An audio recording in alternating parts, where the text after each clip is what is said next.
മന്ത്രിയെ ഇപ്പോൾ ICUലേക്ക് മാറ്റുന്നുവെന്നാണ് ഡോക്ടർമാർ അറിയിച്ചിട്ടുള്ളത്. കഴുത്തിന് ഗുരുതരമായ പരിക്കാണുള്ളത്.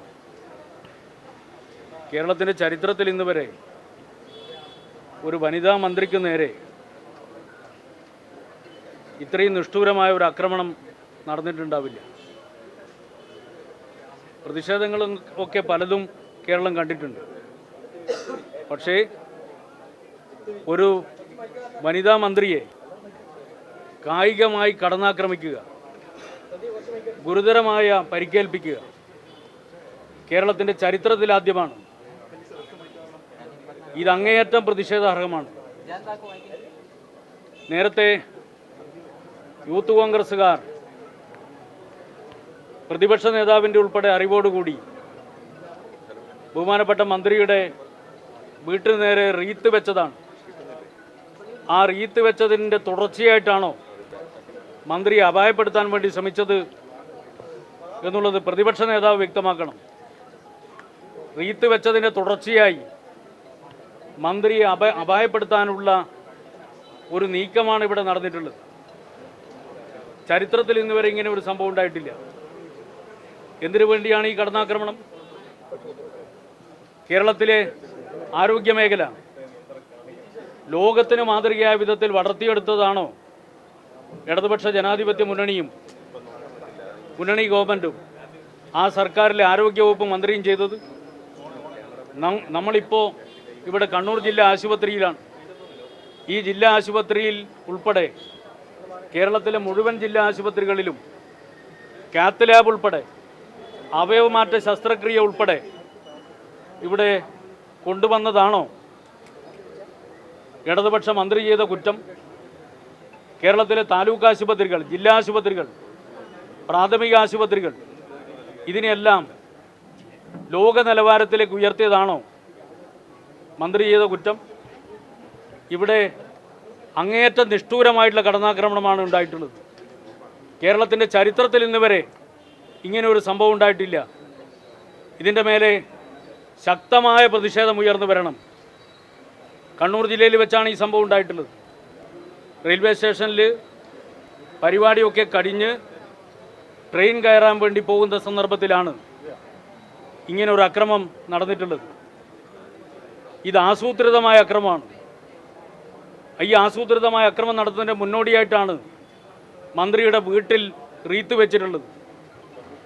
ഇതിൽ ശക്തമായ പ്രതിഷേധം രേഖപ്പെടുത്തുകയാണ്.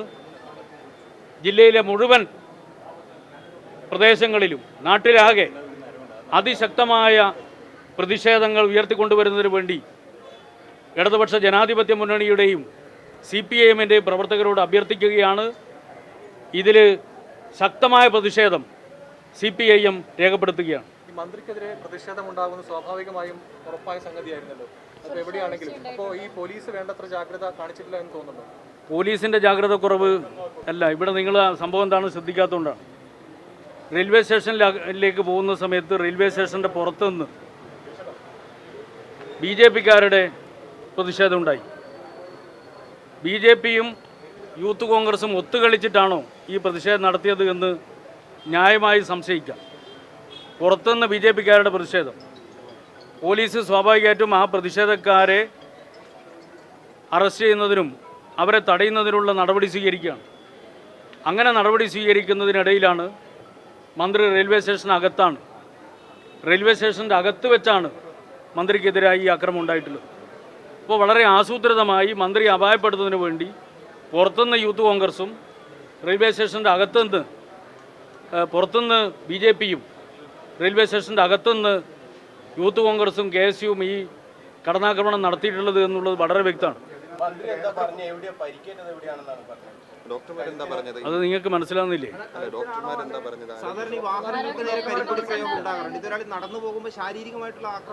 അതാണ് സാധാരണ നിലയിൽ പ്രതിഷേധം നമ്മളൊക്കെ കണ്ടിട്ടുണ്ടല്ലോ. ആ പ്രതിഷേധങ്ങൾ എന്ന് പറഞ്ഞാൽ കരിങ്കൊടി പ്രകടനം നമ്മൾ കാണാറുണ്ട്. ആ കരിങ്കൊടി പ്രകടനമല്ല ഇവിടെ നടന്നത്.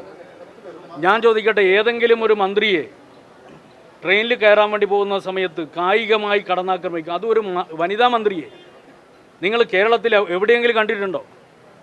ചരിത്രത്തിൽ ആദ്യമായിട്ടല്ല ഇങ്ങനെ ഒരു സംഭവം ഉണ്ടാകുന്നത്. ഒരു വനിതാ മന്ത്രിയെ കായികമായി ആക്രമിക്കുക. അതിൽ പ്രതിഷേധിക്കല്ലേ നിങ്ങളൊക്കെ വേണ്ടത്?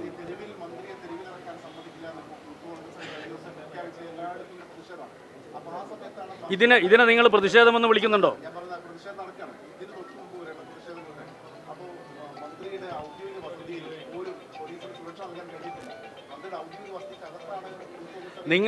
നിങ്ങൾക്ക് ഇത്രയും ഗൗരവമുള്ള ഒരു കാര്യമുണ്ടായി. മന്ത്രിക്കെതിരായി കായികാക്രമണം ഉണ്ടായി. അതും ഒരു വനിതാ മന്ത്രിക്കെതിരായിട്ട് കായികമായിട്ടുള്ള ആക്രമണം ഉണ്ടായിട്ട് നിങ്ങൾക്ക് അതിൻ്റെ മേലെയല്ല നിങ്ങളുടെ ചോദ്യം. നിങ്ങൾക്ക് ആ ആക്രമണത്തെ നിങ്ങൾ അപലപിക്കുക. അതിൻ്റെ കാരണം യൂത്ത് കോൺഗ്രസ്സുകാർ മുൻകൂട്ടി പ്ലാൻ ചെയ്തിട്ട് ആക്രമണം നടത്തി. അതാണ് അതിൻ്റെ കാരണം.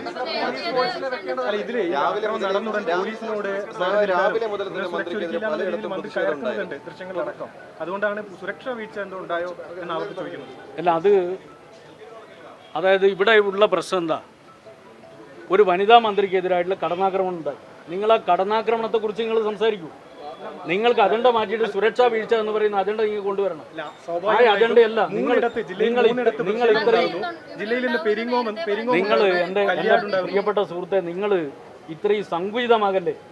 കേരളത്തിൻ്റെ ചരിത്രത്തിലാദ്യമായി ഒരു മന്ത്രി പ്രതിഷേധം എന്ന് പറഞ്ഞാൽ സാധാരണ നമ്മൾ കേൾക്കാറുണ്ട്. എന്താ പ്രതിഷേധം? കരിങ്കൊടി പ്രതിഷേധം ഉണ്ടാവും. ഏതെങ്കിലും ഒരു മന്ത്രി എന്ത് കരിങ്കൊടി പ്രതിഷേധം ഉണ്ടായാലും ഒരാളെ കായികമായി ആക്രമിക്കുന്നത് നിങ്ങൾ എവിടെയും കണ്ടിട്ടുണ്ടോ? കായികമായി കടന്നാക്രമിക്കുന്നത് എവിടെയും കണ്ടിട്ടുണ്ടോ? എന്നാൽ ചരിത്രത്തിലാദ്യമായി ഒരാളെ കായികമായി കടന്നാക്രമിക്കുക, കായികമായി ആക്രമിക്കുക മാത്രമല്ല, അതും ഒരു വനിതാ മന്ത്രിയെ. എങ്ങനെയാണ് ഇങ്ങനെ ഒരു കാര്യം ചെയ്യാൻ വേണ്ടി തോന്നുന്നത്? പ്രതിപക്ഷ നേതാവിന് എന്താ പറയാനുള്ളത്? ഇത് പ്രതിഷേധമാണോ? ഇത് പ്രതിഷേധമല്ല, ഇത് തമ്മാടിത്തരമാണ്, ഇത് കടന്നാക്രമണമാണ്, ഇത് റൗഡീസാണ്. ഇതൊന്നും അംഗീകരിച്ചു തരുമെന്ന് KSU ആയാലും ശരി, യൂത്ത് കോൺഗ്രസ് ആയാലും ശരി, മൂത്ത കോൺഗ്രസ് ആയാലും ശരി അങ്ങനെ ധരിച്ചു പോകണ്ട. ഇതിനൊക്കെ ശക്തമായി നേരിടാൻ കണ്ണൂർ ജില്ലയിലും കേരളത്തിലും ഇടതുപക്ഷ പ്രസ്ഥാനത്തിന് കഴിയും എന്ന് മാത്രം മനസ്സിലാക്കുക. ഇതൊക്കെ തെമ്മാടിത്തരമാണ്. തെമ്മാടികളെ തെമ്മാടികളായിട്ട് മാത്രമേ കാണുള്ളൂ. ഇത് പ്രതിഷേധമല്ല, തെമ്മാടിത്തരമാണ്.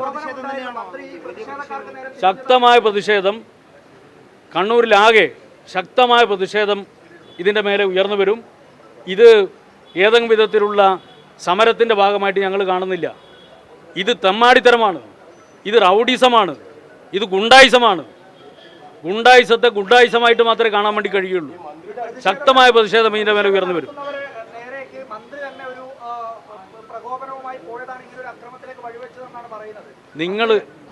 നിങ്ങൾ എങ്ങനെയാണ് ഇങ്ങനെ ഒരു ചോദ്യമൊക്കെ ഈ സമയത്ത് നിങ്ങൾക്ക് ചോദിക്കാൻ വേണ്ടി തോന്നുന്നത്? യൂത്ത് കോൺഗ്രസ്സുകാരൻ എന്തെങ്കിലും പറയുമ്പോൾ അത് വെച്ച് നിങ്ങളൊരു ചോദ്യം ചോദിക്കുകയാണോ? എന്താ ഉണ്ടായത്? നിങ്ങൾ കണ്ടതല്ലേ? മന്ത്രി ഏകപക്ഷീയമായി കടന്നാക്രമിക്കല്ലേ? മന്ത്രി എന്ത് ചെയ്യാനാണ്? ഒരു വനിതാ മന്ത്രിയല്ലേ?